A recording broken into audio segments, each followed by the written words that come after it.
wal hakimu wa sahhahahu annahu sallallahu alaihi wasallam qala maktubun fit Taurati man ahabba an yuzada fi umrihi wa fi rizqihi falyasil rahimah.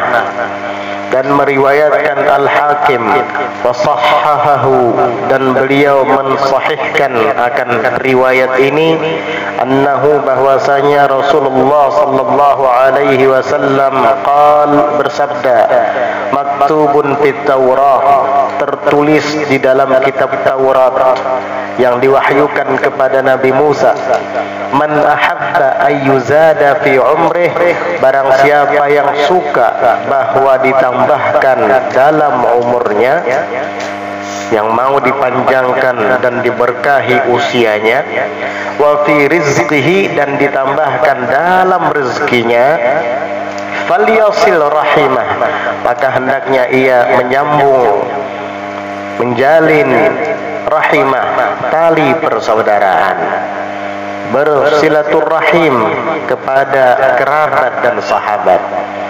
Ini dapat menjadi penyebab diberkahinya usia dan ditambahkannya rezeki. Wa Abu Ya'la, dan Abu Ya'la juga meriwayatkan awis sadaqah wasilatur rahim. Kayaknya ini ada lebihan di sini. Au ini kayaknya salah. Salah ini au. Salah cetak. Wa Abu Ya'la. Ulun kira tadi itu ada lanjutan hadis yang diriwayatkan Abu Ya'la, ada lanjutannya sehingga ditambahi kalimat au. Ternyata kayaknya salah cetak ini. Ini hadis sendiri, nggak ada hubungannya dengan yang sebelumnya. Wa Abu Ya'la warawa Abu Ya'la, maksudnya Abu Ya'la meriwayatkan as-sadaqatu wasilatur rahimi yazidullahu bihima fil umri. Nah, kalau kayak gitu kan pas. Jadi ini salah. Kalau yang cetakannya sama seperti ulun, dicoret aja itu kalimat au. As-sadaqatu, Nabi bersabda di dalam riwayat Abu Ya'la, sedekah, wasilatur rahim, dan bersilaturrahmi, yazidullahu bihima fil umur, Allah akan tambahkan dengan berkat keduanya, bersedekah dan bersilaturrahim, di dalam umur orang itu, orang yang melakukannya. Wa yadfa'u bihimal makruha wal mahdzur, dan Allah akan tolak dengan berkat keduanya, sedekah dan silaturahim, al-makruha, setiap yang tidak disukai, wal mahdzura, dan setiap yang diwaspadai. Hal-hal yang tidak disukai dan hal-hal yang dihindari itu biasanya Allah jauhkan, Allah tolak daripada orang yang bersedekah dan bersilaturahim. Wa Abu Ya'la bi isnadin jayyidin an rajulin min Khuz'am, dan Abu Ya'la juga meriwayatkan dengan sanadnya yang jayyid, yang bagus, an rajulin, dari seorang lelaki, min Khuz'am, daripada keluarga besar Khuz'am. Khuz'am itu nama kabilah di negeri Arab, Khuz'amiyah, Khuz'am. Qala, lelaki itu berkata, ataitun nabiyya sallallahu alaihi wasallam, aku mendatangi Nabi sallallahu alaihi wasallam, wa huwa fi nafarin min ashabih, dan sedangkan ia, yaitu Nabi tersebut, fi nafarin min ashabih, ada pada sekelompok daripada sahabat-sahabatnya. Maksudnya Nabi sedang duduk bareng bersama sekelompok sahabatnya. Faqultu, lalu aku katakan, antal ladzi taz'umu annaka Rasulullah, engkaukah yang beranggapan bahwasanya kamu itu utusan Allah? Qala, Nabi menjawab, na'am, iya, saya utusan Allah. Qala, lelaki tadi mengatakan, qultu, aku kata, ya Rasulullah, wahai Rasulullah, ayyul a'mali ahabbu ilallah, amal apakah yang paling dicintai Allah? Qala, Nabi menjawab, al-imanu billah, beriman kepada Allah.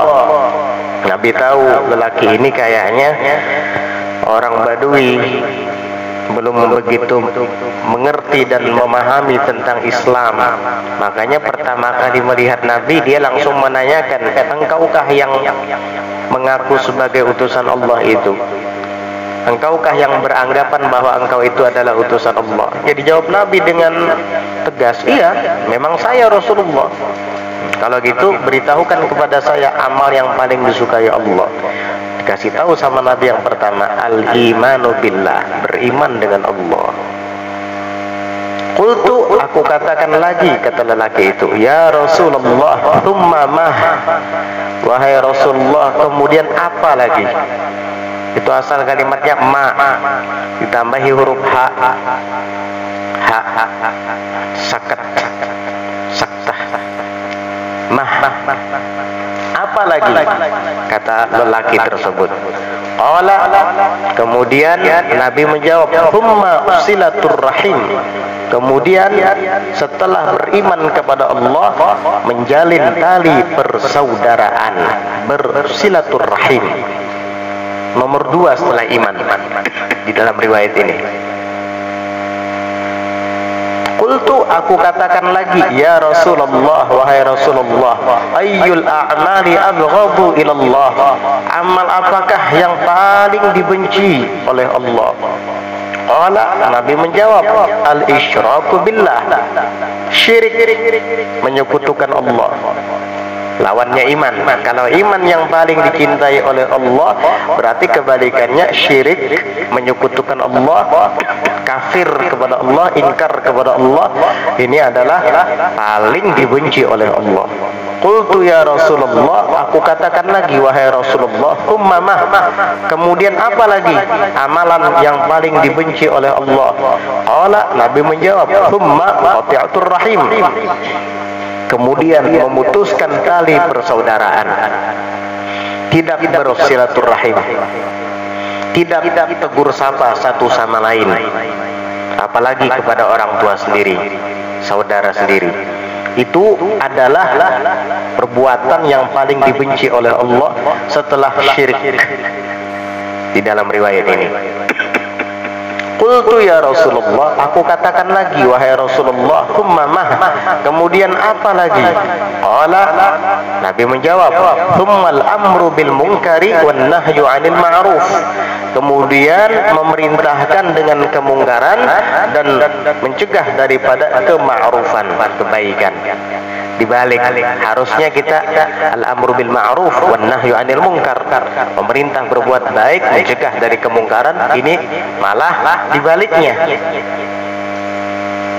kemungkaran diajak orang-orang untuk melakukannya, dia traktir habis-habisan, uangnya dia sumbang untuk kemungkaran, untuk karaokean, untuk maksiat lah, begitu, berpoya-poya. Wan nahyu 'anil ma'ruf, dan mencegah dari kebaikan. Giliran untuk kebaikan gak mau dia, malah mewaswasi. Na'udzubillah. Ini adalah perbuatan yang paling dibenci oleh Allah Ta'ala. Wal Bukhari wa Muslimun wal lafdhu lah, dan Bukhari juga meriwayatkan, wa Muslim, dan Muslim juga meriwayatkan, wal lafdhu lahu, dan lafaz yang akan disebutkan ini adalah lafaz yang ada di Sahih Muslim. Apa? Arada Arabiyyun li Rasulillah sallallahu alaihi wasallam, menghadang seorang badui bagi Rasulullah sallallahu alaihi wasallam, wa huwa fi safarin, sedangkan ia Rasulullah berada di dalam perjalanan. Artinya ketika Nabi sedang berada di perjalanan, ada orang badui menghadang beliau di jalan. Fa'akhadha bi khitami naqatihi aw bi zimamiha, lalu ia si Badui tadi memegang tali ontanya Rasul Sallallahu Alaihi Wasallam. Dalam riwayat lain, ini kalau ada hadis au begitu, berarti periwayatnya syak, ragu-ragu. Entah itu tali onta, au bizimamiha, atau kekangnya onta. Kalau tali onta itu kan talinya, kalau kekang onta itu kendalinya. Nah, jadi si Badui tadi memegang tali onta itu, entah tali onta untuk ditarik ke situ kemari atau tali kendalinya, kata periwayat hadis. Yang penting Badui itu memegang tali onta Nabi ketika Nabi sedang ada di perjalanan. Tsumma qala, kemudian si Badui tadi mengatakan kepada Nabi, "Ya Rasulullah, wahai Rasulullah," atau nih ragu-ragu lagi nih periwayatnya, "Ya Muhammad, wahai Muhammad, akhbirni, beritahukan kepada saya, bima yuqarribuni minal jannati wa yubaiduni minan nar, dengan sesuatu yang akan mendekatkan saya ke surga dan menjauhkan saya daripada neraka." Pertanyaannya sangat sederhana kedengarannya. Apa sih amalan yang mendekatkan saya ke surga dan menjauhkan saya dari neraka? Mendengar si Badui tadi bertanya, fakaffan Nabiyyu sallallahu alaihi wasallam, maka Nabi pun menahan atau berhenti, menahan ontanya dan berhenti. Jadi Badui itu sambil megang tali onta Nabi sambil berjalan, sambil menanyakan pertanyaan tadi. Dia bilang, "Ya Rasulullah," dalam riwayat lain, "Ya Muhammad, wahai Muhammad."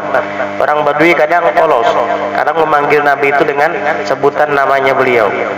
Ini mungkin sebelum turun ayat larangan memanggil Nabi dengan sebutan nama, yang kemudian kan dilarang. Tidak boleh, la taj'alu doaan Nabi ka doa ba'dikum ba'dha. Tidak boleh kalian memanggil Nabi itu seperti kalian memanggil satu sama lain. Jangan dipanggil namanya. Nah, ini mungkin belum ada larangan itu. Dan lagi pula ini Badui, orang yang polos, lugu. Jadi ketika Nabi naik onta, dia pegang talinya sambil ikut jalan. "Ya Rasulullah, kasih tahu saya, apa kira-kira ya amalan yang membuat saya masuk surga, dekat dengan surga dan dijauhkan dari neraka?" Fakaffan Nabi, langsung Nabi berhenti mendengar si Badui itu bertanya. Ditahan Nabi ontanya tadi, berhenti Nabi. Tsumma nadhara fi ashabihi, setelah berhenti kemudian Nabi memandangi kepada sahabat-sahabatnya yang ikut bersamanya. Apa kata Nabi? Tsumma qala, kemudian Nabi bersabda kepada para sahabat, "Laqad wuffiqa hadza aw laqad hudiya." Sungguh nih si Badui ini dapat taufik dari Allah. Dia diberi taufik oleh Allah. Au hudiya atau laqad hudiya, atau riwayatnya ragu-ragu juga nih, atau Nabi mengatakan laqad hudiya, sungguh lelaki ini diberi hidayah sama Allah. Artinya dia bisa menanyakan pertanyaan yang sangat hebat. Beritahukan kepada saya amalan yang mendekatkan saya ke surga dan menjauhkan saya daripada neraka. Berarti pertanyaan itu taufik yang Allah berikan kepada dia, atau hidayah, petunjuk yang Allah berikan ke dalam hatinya, sehingga ia menanyakan seperti pertanyaan tadi. Akhirnya apa? Lihat nih kata Nabi, orang ini dapat taufik nih, dapat hidayah dari Allah ini. Lalu Nabi mengatakan lagi kepada Badui tadi, setelah mengatakan kepada para sahabat bahwa si Badui ini menanyakan pertanyaan tadi karena dia dapat taufik, dapat hidayah dari Allah. Apa kata Nabi kepada Badui itu? Kaifa qulta? Bagaimana yang kamu katakan tadi? Coba ulangi. Bukannya Nabi nggak ingat, cuma karena Nabi ingin senang, Nabi dengan pertanyaan itu senang sekali Nabi dengan pertanyaan itu. Kaifa qulta? Bagaimana tadi kamu mengatakannya? Coba ulangi. Fa'adaha, maka Badui itu pun mengulanginya, mengulangi perkataan tadi, yaitu pertanyaan, beritahukan kepada saya amalan yang mendekatkan saya ke surga dan menjauhkan saya daripada neraka. Diulangi lagi oleh si Badui.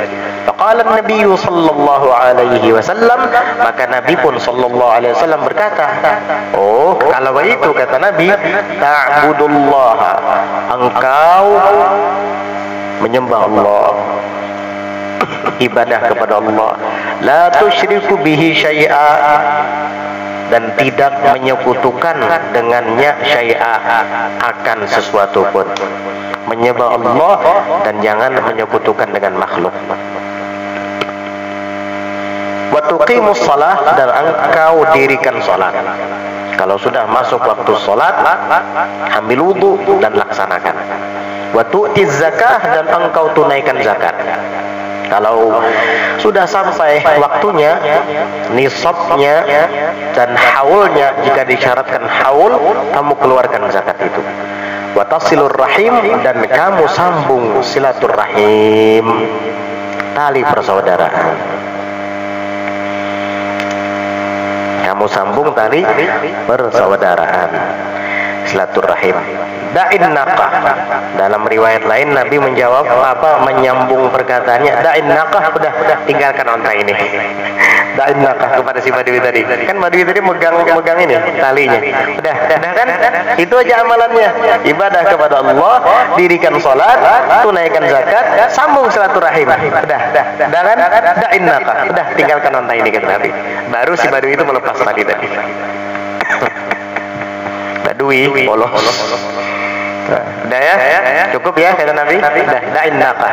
Da'in naqah, tinggalkan onta ini. Dilepaslah tali itu, pergi dia.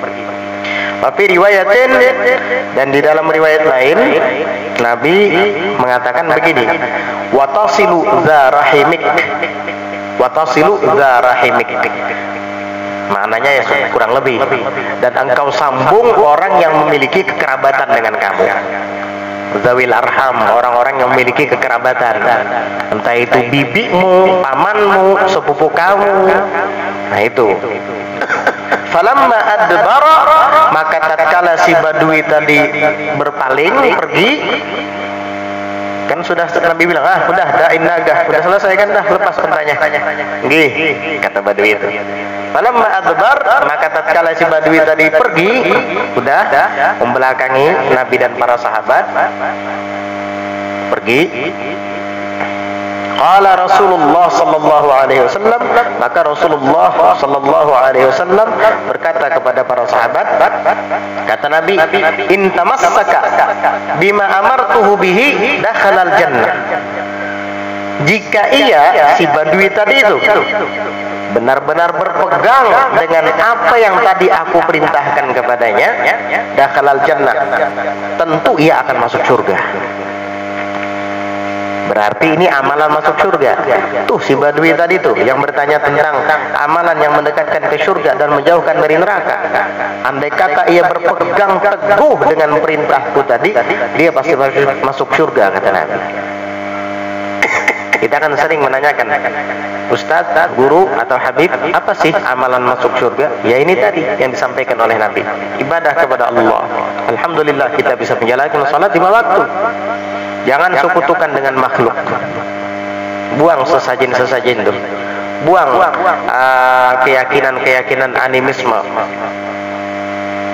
Yakini bahwa yang memberi manfaat dan mudarat adalah Allah Subhanahu wa taala semata.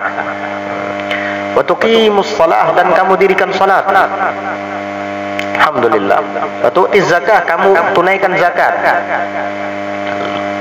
Dan sambung tali silaturahim, amalkan itu, kamu pasti masuk surga. In tamassaka bima amartuhu bihi dakhalal jannah. Jika si Badui itu berpegang teguh dengan apa yang tadi aku perintahkan dia dengannya, dakhalal jannah, tentu ia akan masuk surga.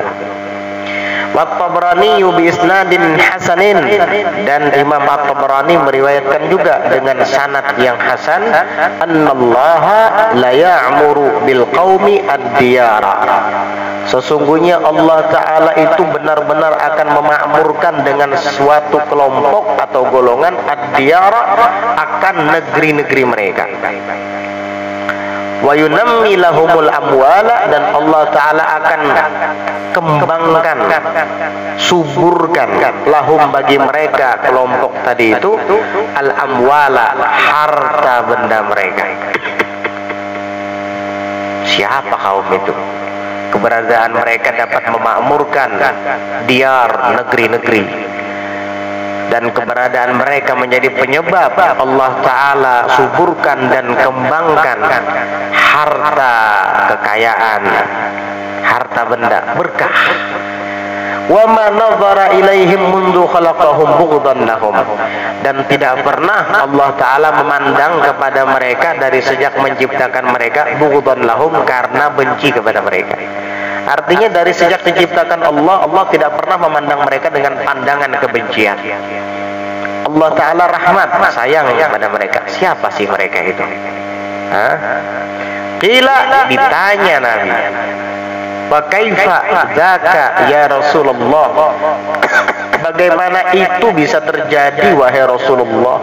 Kok bisa dengan adanya kaum itu Allah Subhanahu wa Ta'ala makmurkan negeri-negeri, Allah Subhanahu wa Ta'ala berkahi harta benda yang ada di situ, dan Allah tidak pernah memandang mereka dari sejak menciptakan mereka karena benci kepada mereka, tidak memandang dengan pandangan kebencian. Siapa mereka? Hebat sekali. Kok itu bisa terjadi? Apa sih amalan mereka? Oleh Nabi menjawab, bisilatihim arhamahum, dengan sebab menjalinnya mereka akan tali persaudaraan mereka, kekerabatan mereka. Dengan demikian Allah Ta'ala jadikan itu penyebab makmurnya negeri, dan Allah jadikan itu menjadi penyebab diberkahinya harta benda dan kekayaan di dalam negeri itu. Luar biasa efek dan pengaruh silaturahim, baik untuk akhirat, itu akan menjadi penyebab kita masuk surga, ataupun untuk dunia akan menjadi penyebab makmurnya negeri-negeri kita. Kalau negeri sudah makmur, tidak ada lagi yang mengeluh, enak semuanya, iya, dan akan menjadikan negeri itu berkah, sehingga harta bendanya akan menjadi subur, melimpah berkat silaturahim, rahmat turun. Wa Ahmadu bisanadin ruwatuhu thiqatun, dan Imam Ahmad juga meriwayatkan dengan sanad yang para periwayat-periwayatnya itu adalah orang-orang yang thiqat, orang-orang yang dapat dipercaya, otentik. Illa anna fihi inqita'an, hanya saja di dalam sanad itu ada inqita', putus. Artinya ada yang gugur di dalam rijalnya, yang tidak bertemu. Wa kullu man lam yattasil bihali isnaduhu munqati'ul awsali. Jadi ada di dalam keadaan sanad itu yang putus, tidak bersambung, sehingga sanad hadisnya munqati'. Padahal para periwayatnya thiqat semua, hanya saja ada inqita' di situ. Tidak apa-apa, apalagi di dalam Fadailul A'mal. Annahu, bahwasanya Rasulullah sallallahu alaihi wasallam bersabda, man u'tiya rifqa faqad u'tiya hadzahu min khairid dunya wal akhirah. Barang siapa yang dikaruniai lemah lembut, rifq, tidak kasar, faqad u'tiya hadzahu min khair, maka sesungguhnya ia telah dikaruniai jatahnya dari kebaikan. Kalau hadz itu jatah yang terbesar, hadzun bahasa Arabnya. Kalau nasib, yaitu jatah juga, bahagian juga, tapi biasa-biasa saja. Tapi kalau sudah hadzun, ini bahagian terbesar namanya. Artinya orang yang dikaruniakan oleh Allah sifat lemah lembut kepada orang tersebut, maka ia berarti mendapatkan sebahagian besar daripada kebaikan. Dari kebaikan apa? Utiya hadzahu min khairid dunya wal akhirah. Diberikan kepadanya daripada kebaikan dunia dan akhirat. u'tiya hadzahu min khairid dunya wal akhirah. Jadi bahagian kebaikan yang ada di dunia dan kebaikan yang ada di akhirat ada pada orang yang dikaruniai oleh Allah Ta'ala ar-rifq, lemah lembut, ramah. Apalagi wasilatur rahimi wa husnul jiwari wa husnul khulqi ya'murna ad-diyara wa yazidna al-a'mara. Silaturahim wa husnul jiwar, dan bagusnya dalam berdampingan tetangga satu sama lain. Di saat duduk dia juga bagus dengan teman duduknya, husnul jiwar, bagus dalam berdampingan. Baik bertetangga, bersahabat, dia selalu bagus dalam bergaul. Wa husnul khulqi, dan indah serta baiknya perangai, akhlak. Itu semua ya'murna diyar, akan memakmurkan negeri-negeri. Ingin kampung kita makmur dengan kebaikan, maka jalin silaturahim dan berbaiklah dengan orang yang di dekat kita, baik itu tetangga ataupun orang-orang yang duduk di dekat kita. Bersikap baik, husnul jiwar wa husnul khulqi, dan akhlak yang baik pula. Dengan demikian rakyat negeri tersebut akan menjadi makmur. Kalau sudah makmur, nyaman hidup kita. Dan bukan hanya itu, wa yazidnal a'mar, dan dapat menambah akan umur. Maksudnya memberkahi, menjadi penyebab berkahnya umur. Wa Abu Syekh wa Ibnu Hibban wal Baihaqi, dan meriwayatkan Abu Syekh dan Ibnu Hibban dan Al Baihaqi. Ya Rasulullah, di sini langsung kalimatnya ya Rasulullah. Berarti sahabat bertanya ini, wahai Rasulullah, man khairun nas, siapakah dia sebaik-baik manusia? Qala, Nabi menjawab, atqahum lirrabbi, adalah orang yang paling takwa di antara mereka bagi Tuhan. Yang paling takwa kepada Allah dialah sebaik-baik manusia. Terus siapa lagi? Wa awsaluhum lirrahim, dan orang yang paling senang menjalin silaturahim, suka untuk berkunjung ke tempat keluarga, ke tempat sahabat, kerabat, andai tolan. Ini orang adalah yang paling baik di antara manusia. Wa amaruhum bil ma'ruf, dan yang paling senang mengajak mereka manusia dengan kebaikan. Wa anhahum 'anil munkar, dan yang paling senang di antara mereka mencegah dari kemungkaran. Itulah sebaik-baik manusia, kata Nabi. Wa Tabrani wa Ibnu Hibban fi sahihih, dan Imam At-Tabrani juga Ibnu Hibban di dalam sahihnya, Sahih Ibnu Hibban, meriwayatkan wal lafdhu lahu, dan lafaz hadisnya ini yang ada di dalam Sahih Ibnu Hibban. Walaupun Imam Tabrani juga meriwayatkan makna yang sama, cuma lafaz hadisnya adalah yang tertulis di Sahih Ibnu Hibban. An Abi Dzar radhiyallahu anhu, diriwayatkan daripada Abu Dzar Al-Ghifari radhiyallahu anhu, qol, beliau mengatakan, sahabat mengatakan, Abu Dzar Al-Ghifari, Jundub bin Junadah namanya. Kata Jundub bin Junadah, Abu Dzar Al-Ghifari, awsani khalili sallallahu alaihi wasallam bi khisalin minal khair, telah berwasiat kepada saya, telah menyampaikan pesan kepada saya, khalili sallallahu alaihi wasallam, kekasih saya Rasulullah sallallahu alaihi wasallam. Kekasih saya Rasulullah berpesan kepada saya, bikhisalin minal khair, dengan beberapa sifat daripada kebaikan. Ini pesan dari kekasih saya Rasulullah, dengarkan baik-baik, kata beliau. Pertama, alla anzura ila man huwa fawqi. Nabi berpesan kepada saya bahwa jangan sampai saya memandang kepada orang yang di atas saya dalam urusan dunia. Ini pesan Nabi. Pesan itu berlaku bukan hanya kepada Abu Dzarrin, tetapi berlaku kepada semua umat beliau, termasuk kita, umat Nabi Muhammad sallallahu alaihi wasallam. Jangan memandang kepada orang yang di atas kita dalam segi dunia, dalam segi keduniaan. Wah, fulan mobilnya baru lagi, wah fulan HP-nya baru lagi, saya harus bisa beli kayak dia. Jangan kalau dalam urusan dunia jangan mandang yang di atas. Kekayaannya nih luar biasa, bangun ini bangun itu. Jangan diperhatikan itu. Allah tidak mandang dunia. Kalau kamu perhatikan itu, kamu tambah hubud dunia nanti, tambah cinta kepada dunia. Ini pesan Nabi kepada Abu Dzar, juga kepada kita. Itu satu. Wa an anzura ila man huwa duni, dan saya diwasiati, dipesani oleh Nabi bahwa memandang kepada orang yang di bawah saya.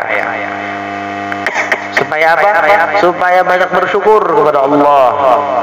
Lihat orang yang ekonominya di bawah kita dalam perihal keduniaan.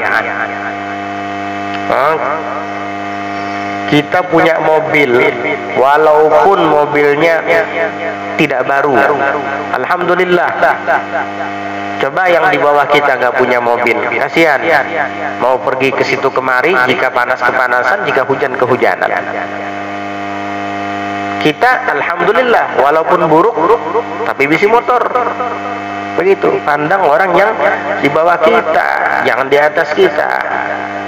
Motor buruk nih ini, dibawa ke situ kemari, coba si anu lihat, nah Innovanya hanyar, tak nutuh, mau motor nih, padahal motornya bagus saja, mogok kada, cuman buruk benar kan?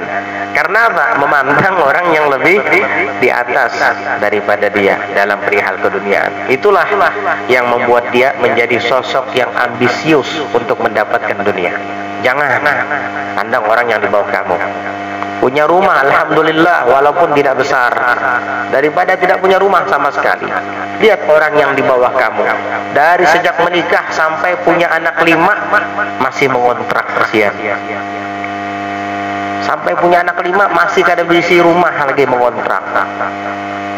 Bahkan tanah pun belum punya. Kamu alhamdulillah, walaupun kecil tapi rumah sendiri, syukur. Nah, begitu caranya menjalani hidup. Jangan menengok ke atas terus, larut kamu oleh dunia. Lihat yang di bawah kamu tuh, kasihan. Ini pesan Nabi kepada Abu Dzar. Kemudian wa awsani bihubbil masakini wad dunuwi minhum, dan Nabi berpesan kepada saya agar cinta kepada orang-orang miskin dan mendekati mereka. Cintai mereka, dekati mereka, orang-orang miskin itu. Kasihan. Kalau mereka minta bantuan, bantu. Kalau mereka sedang tidak punya beras, beri. Tidak punya uang, kamu punya uang lebih, kasih. Begitu seharusnya. Kemudian apalagi pesan Nabi, wa ausani an asila rahimi, dan Nabi berpesan kepada saya, berwasiat kepada saya, an asila rahimi, bahwa saya menjalin, menyambung rahimi, kekerabatan saya, menjalin silaturahim. Begitu. Wa in adbarat, walaupun adbarat, kerabat saya itu berpaling dari saya, tidak apa-apa. Adikmu, kakakmu, sepupumu berpaling dari kamu, tapi kamu jangan berpaling dari mereka. Tetap kamu jalin hubungan itu. Mereka tidak memberikan pemberian apapun kepadamu, maka jangan dibalas. Kalau kamu memiliki sesuatu yang lebih, kasih mereka. Mereka menghadapimu dengan wajah yang cemberut, kamu jangan balas cemberut. Hadapi mereka dengan wajah yang penuh senyuman. Ini wasiat Nabi kepada Abu Dzar Al-Ghifari, agar aku menjalin silaturahim wa in adbarat, walaupun dia berpaling dari itu. Wa awsani alla akhafa billahi laumata laimin, dan Nabi berpesan kepada saya agar saya tidak usah takut di jalan Allah Ta'ala itu laumata laimin, celaan orang-orang yang mencela. Selama saya di jalan Allah, saya tidak peduli orang mau bilang saya apa, begitu. Mau orang hina saya, mau orang kata-katain saya, mau orang rendahkan dan remehkan saya, yang penting saya di jalan Allah, selesai. Kalau menghiraukan perkataan orang lain kepada kita, kapan sampainya kepada Allah Subhanahu wa Ta'ala? Kata Habib Abdullah bin Husain bin Thahir, kalau kamu mendengarkan omongan orang di jalan Allah Ta'ala, kapan sampainya kepada Allah Subhanahu wa Ta'ala? Jadi kadangkala taghaful wal ighba itu diperlukan. Taghaful itu cuek, ighba itu tutup mata, usah mandang orang. Yang penting kamu di jalan Allah, itu kadang diperlukan. Apalagi kata Al-Habib Ahmad bin Hasan Al-Abbas, la yanfa' fi akhir zaman illa taghaful. Tidak ada yang manfaat di akhir zaman ini kecuali cuek. Jadi banyak-banyak cuek aja lah, taghaful aja udah.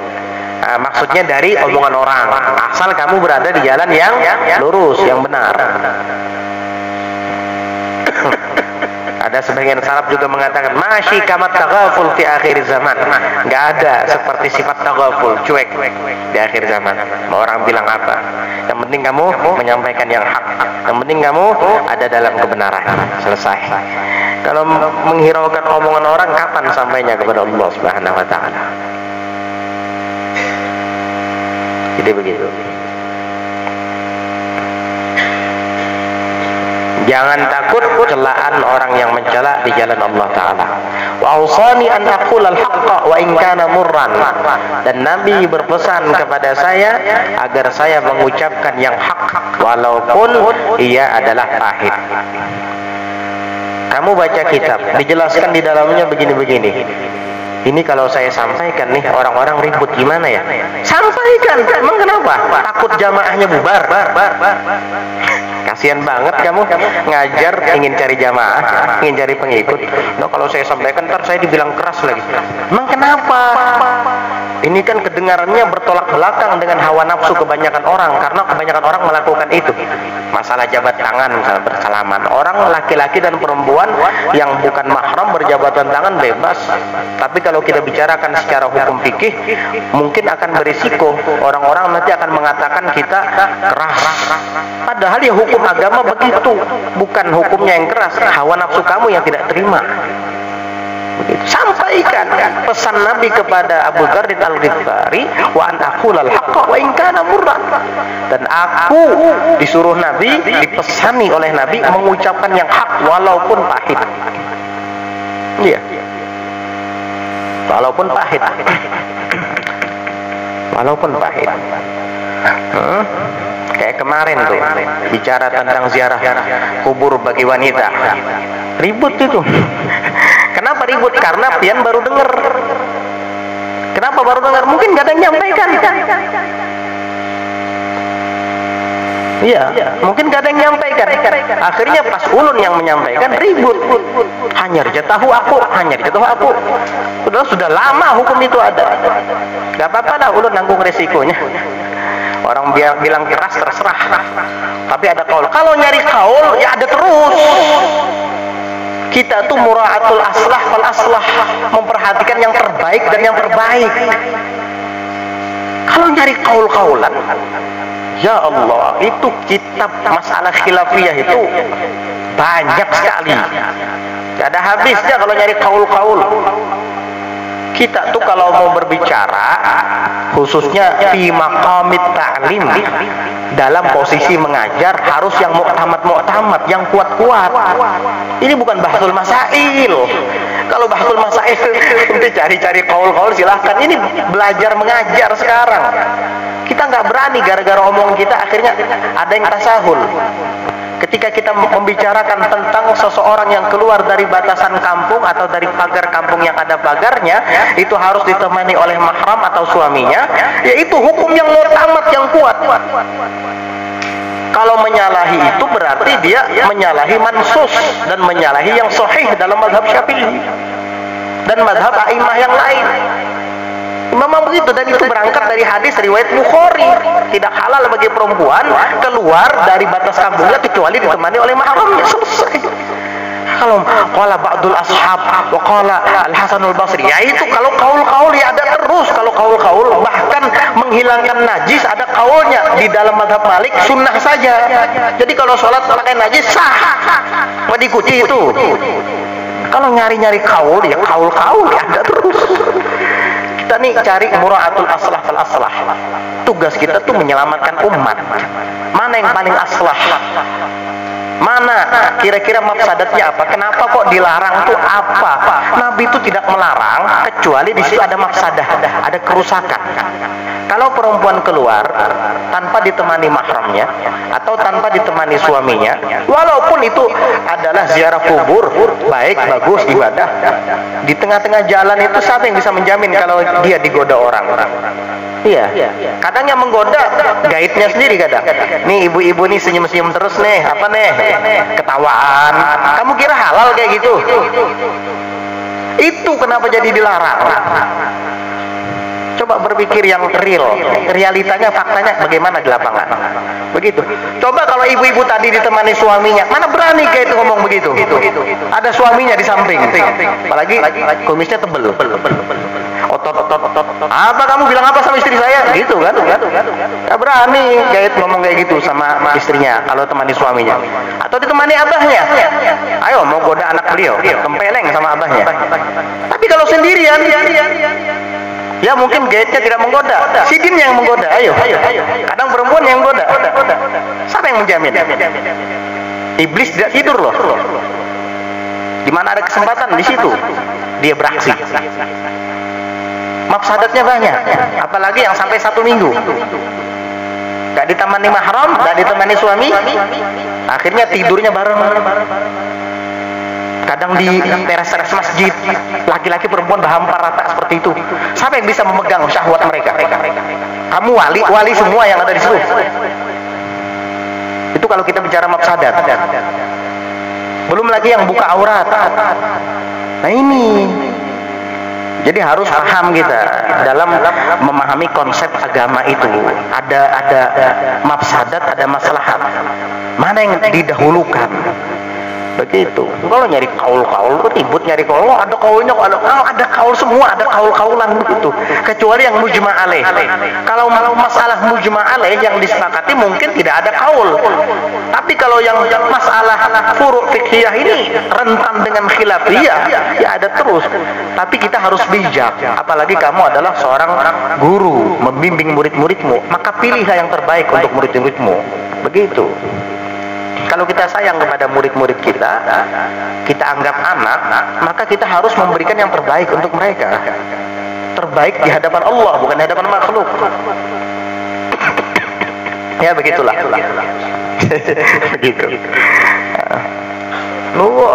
Di daerah Hadramut sana kadang ada baik. Ente mengkias jauh banget. Yang dikias orang Hadramut, orang terdidik semua itu, orang-orang ikhlas semua itu. Ala kulli hal. Melebar kemana-mana.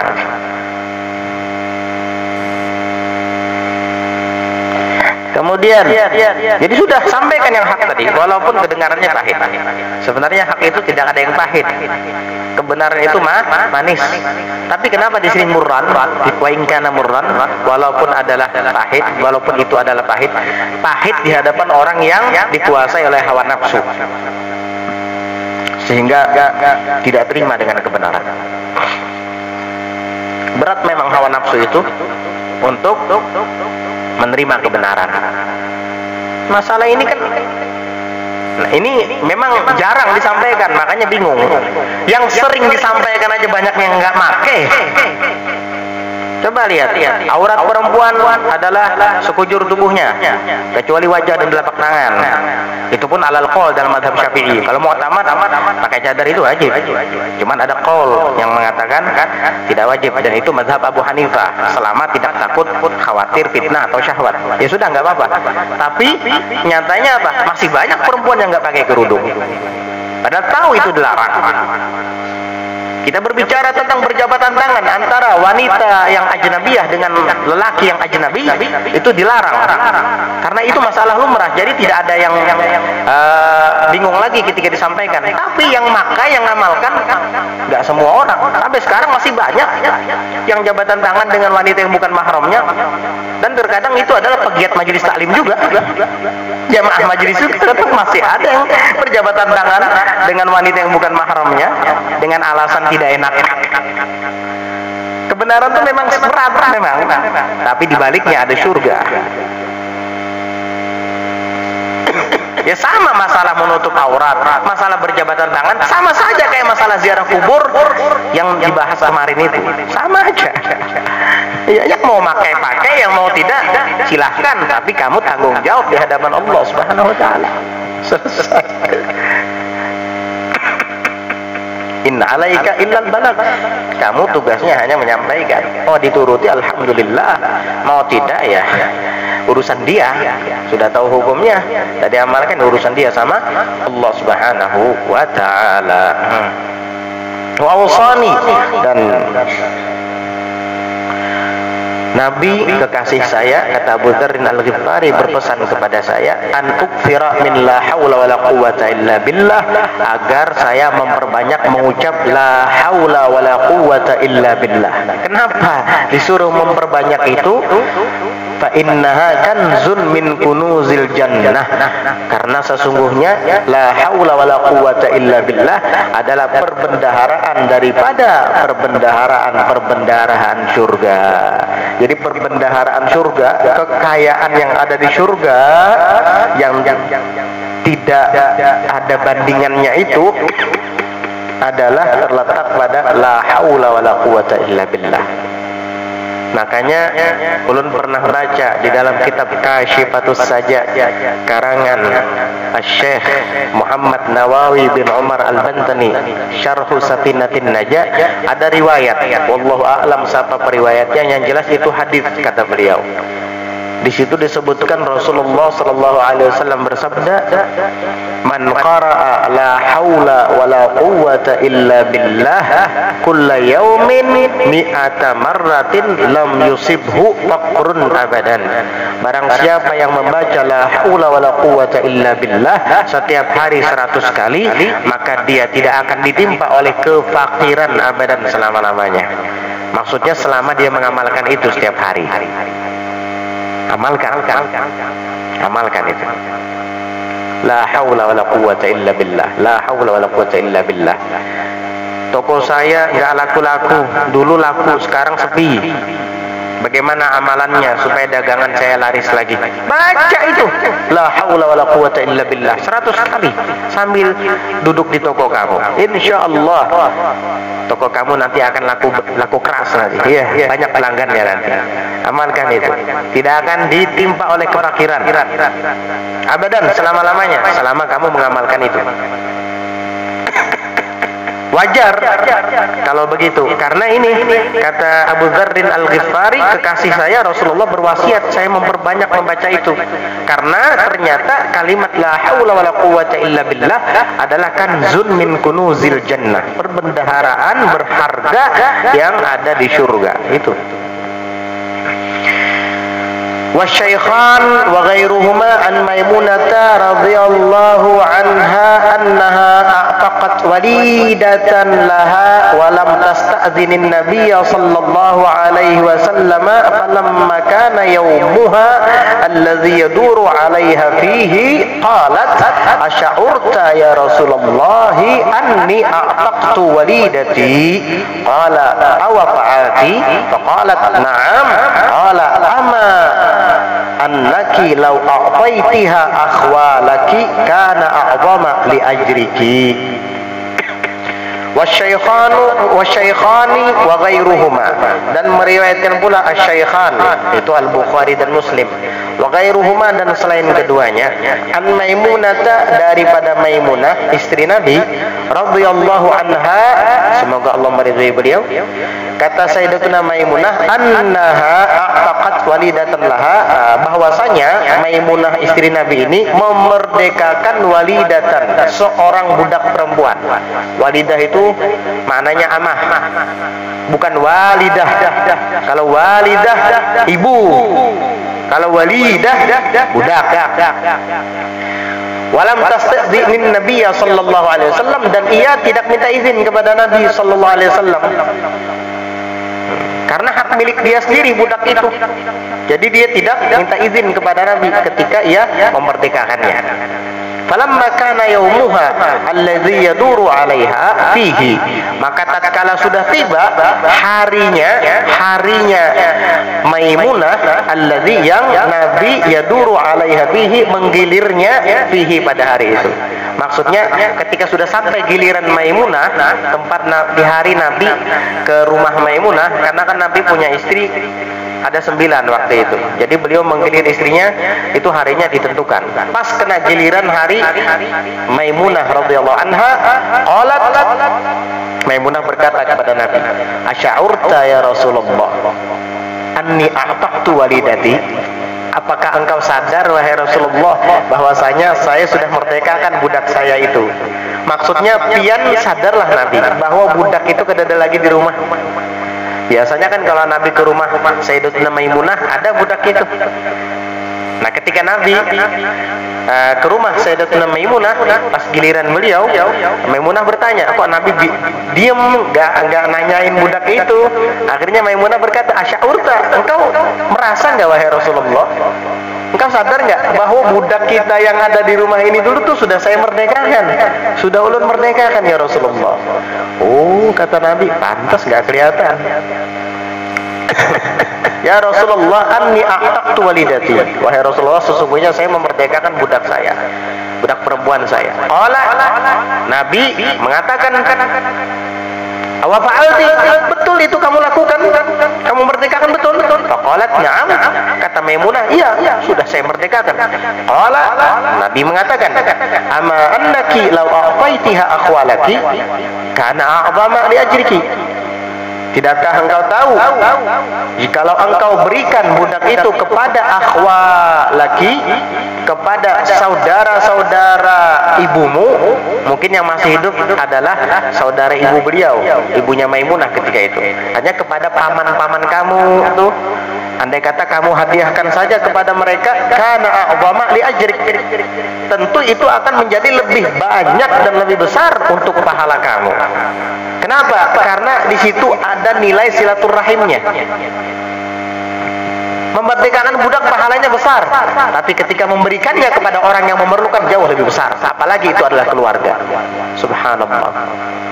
Coba kalau kamu musyawarah kepada saya, kata Nabi, saya tidak akan menyuruh kamu memerdekakan budak itu, malah yang akan saya suruh kamu berikan saja budak itu kepada akhwalaki, itu kepada saudara-saudara ibumu, paman-pamanmu. Mungkin paman-paman Sayyidatuna Maimunah orang-orang yang ekonomi menengah ke bawah, orang-orang miskin, kasihan, orang-orang tua yang lemah mungkin perlu budak. Coba kalau kamu kasihkan, lebih besar pahalanya. Kenapa? Karena mereka akan senang kepada kamu, sehingga tali persaudaraan akan semakin erat. Jadi kalau memberikan kepada saudaramu, keluargamu, itu bukan hanya sekedar hadiah, tetapi juga mempererat tali silaturahim. Kalau kamu hanya memerdekakannya secara cuma-cuma, ya kamu dapat pahala memerdekakan budak saja, tapi kamu tidak mendapatkan pahala silaturahim. Wa Ibnu Hibban wal Hakim atan nabiyya sallallahu alaihi wasallam rajulun faqala inni azramtu dhanban 'aziman fahal li min taubah, qala hal laka min ummin, qala la, qala wa hal laka min khalatin, qala na'am, qala fabirraha. Wal Bukhari wa ghairuhu laysa al-wasilu bil mukafi wala walakinnal wasila alladzi idza quti'at rahimuhu wasalaha. At-Tirmidzi wa qala hasan wallahu a'lam bissawab. Panjang. Sudah jam 10 lewat. Masih banyak lagi hadis-hadis yang berkenaan dengan fadail bersilaturahim. Insyaallah kita akan sambung di pelajaran berikutnya hadis yang diriwayatkan oleh Ibnu Hibban dan Al-Hakim tentang seorang lelaki yang mendatangi Nabi dan mengadukan bahwa dia banyak berdosa. Dosanya dosa besar lagi. Apa kira-kira taubatnya? Insyaallah nanti kita akan baca di pelajaran yang akan datang. Tinggal sedikit sih. Ini khusus silaturahim dari kemarin nggak habis-habis. Berapa halaman ya? 1, 2, 3, 4 halaman. 5, 6 halaman ya. 5 halaman sepertiga lah anggap. Panjang. Khusus silaturahim. Mudah-mudahan kita bisa mengamalkannya, menjalin hubungan kepada kerabat-kerabat kita, sahabat-sahabat kita, dan tidak memutuskannya walaupun mereka mencoba untuk memutuskannya. Kita tetap menyambungnya insyaallah. Amin ya rabbal alamin. Ala hadhihi niyyah wa ala kulli niyyatin salihatin jami'atin syamilah li khairatid dunya wal akhirah wa ila hadratin nabiy Muhammadin sallallahu alaihi wa alihi wa sahbihi wa sallam. Al-Fatihah.